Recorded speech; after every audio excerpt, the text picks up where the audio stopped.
असल में बात ये है कि क्लासिकी मौसीकी तो एक आर्ट है। लोग उसको अपना के अपने अपने जॉनरे में काम करते हैं। कोई इसको कवाली में यूज़ करता है, कोई इसको ख्याल गायकी में यूज़ करता है, कोई इसको गज़ल में यूज़ करता है, कोई इसको ठुमरी में यूज़ करता है। लेकिन एक स्पेसिफिकली एक क्लासिकल आर्टिस्ट जो होता है, जो सिर्फ ख्याल गायकी गाता है, वो स्टेट लेवल की चीज़ है, वो स्टेट लेवल का गवैया होता है। जैसे मैं समझता हूँ ये गाने की PhD है, जो मैं अपने नाज़रीन को समझाने की कोशिश कर रहा हूँ। तो इसके अंदर जब तक सरपरस्ती इंस्टीट्यूशंस गवर्नमेंट लेवल पर नहीं आती, तब तक ये चीज़ें पनपती नहीं हैं। अपनी ज़ात पर इसको सीखना और करना और इसको कहाँ इस्तेमाल करना, ये बिल्कुल एक दूसरी बात है। तो क्लासिकल पर कभी भी जवाल नहीं आया, इसका इस्तेमाल अपना अपना है। हजरत ख्वाजा संग खेलिए दमाल, हजरत ख्वाजा संग खेलिए दमाल, हजरत ख्वाजा संग खेलिए दमाल, हजरत ख्वाजा संग खेलिए दमाल। कैसा महसूस होता है जब आप किसी वेस्टर्न परफॉर्मर के साथ मिलकर परफॉर्म करते हैं, या आपकी फ्यूजन होती है क्लासिकल म्यूज़िक और वेस्टर्न क्लासिकल म्यूज़िक की? अगर आप क्लासिकी मौसीकी नहीं जानते, इसका मतलब ये नहीं कि आप फ्यूज़ नहीं कर सकते।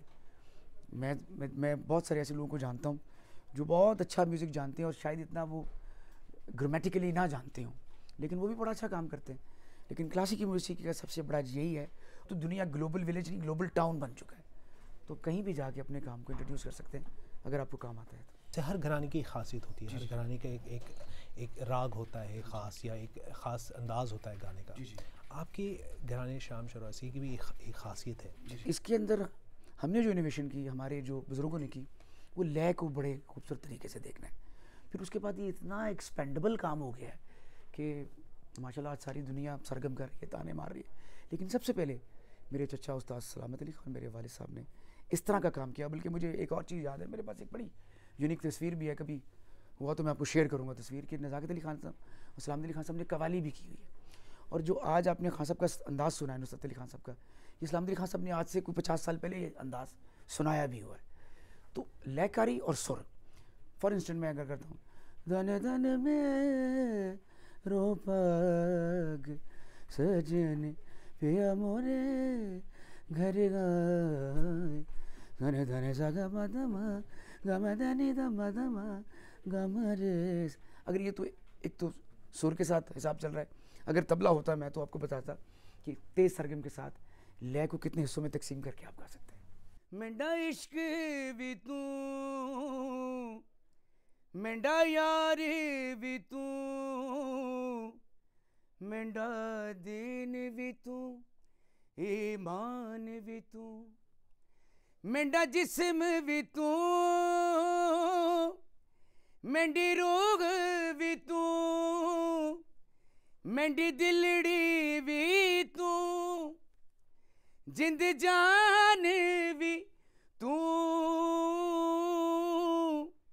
हो मेरे मौला मौला मौला, हो मेरे मौला मौला।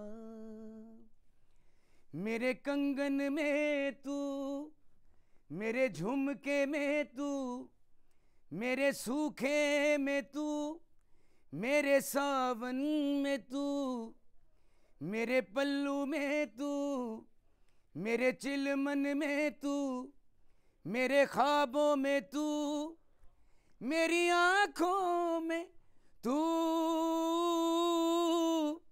हो मेरे मौला मौला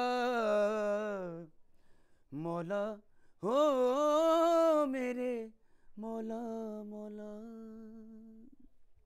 मेरा अगला सवाल आपके घराने से ही रिलेटेड है। मुझे बताइए कि जब आप किसी घराने में बड़े होते हैं, और जैसे आपका घराना शाम चौरासी एक बहुत बड़ा घराना है, बहुत बड़ा नाम, दुनिया भर में उसका बहुत बड़ा नाम है, तो मुझे बताइए कि किस तरह की कोई किसी किस्म की मुश्किलात पेश आई जब आप सीख रहे थे मौसीकी, जब बड़े हो रहे थे उस घराने के अंदर, तो प्रेशर था बड़ों की तरफ से कि नहीं आपने सही से गाना है, सुरताल सही से समझना है? असल में मेरे जो चचा थे, मेरे उस्ताद थे, उस्ताद सलामत अली खान साहब, वो बड़े रेवोल्यूशनरी आदमी थे। वो कहते थे मौसीकी में आपको बस सुर में ही गाना है, चाहे आप कुछ भी गाएं। और दूसरा जो बिज़नेस पॉइंट ऑफ व्यू से सिंगिंग है, वो मार्केट के अंदर कुछ और है, और जो हम सीखते हैं वो आप बिल्कुल उसको एक एंटरटेनमेंट के वर्ल्ड के अंदर नहीं लेके आ सकते। हाँ, उसको फ्यूज़ कर सकते हैं। मुश्किलात तो थी जब मैंने बिल्कुल शुरू किया। मैंने भी पॉप सिंगिंग थोड़ी सी की, और उसके अलावा जैसे लड़के करते हैं बाल रख लेते हैं और फिर क्राउड में घुस गए और जनाब कुछ माइकल जैक्सन को कॉपी किया, और कुछ एतराज़ात बहुत सारे आए भी। लेकिन चूँकि घराने के अंदर मुझे सपोर्ट थी अपने चचा की भी, और वाले साहब तो मेरे बहुत जल्दी चले गए थे, तो मुझे वो कहते थे कि जितना भी गाओ अच्छा गाओ, चाहे आप पॉप गाओ। और गाने का जो अवलीन मकसद है वो सही और सुर में गाने का है और एक सही मैसेज देना है, वरना अच्छी बुरी बात तो साथ साथ चलती है। एतराज़ात और रिजर्वेशंस जो होती हैं वो हर घराने में होती हैं।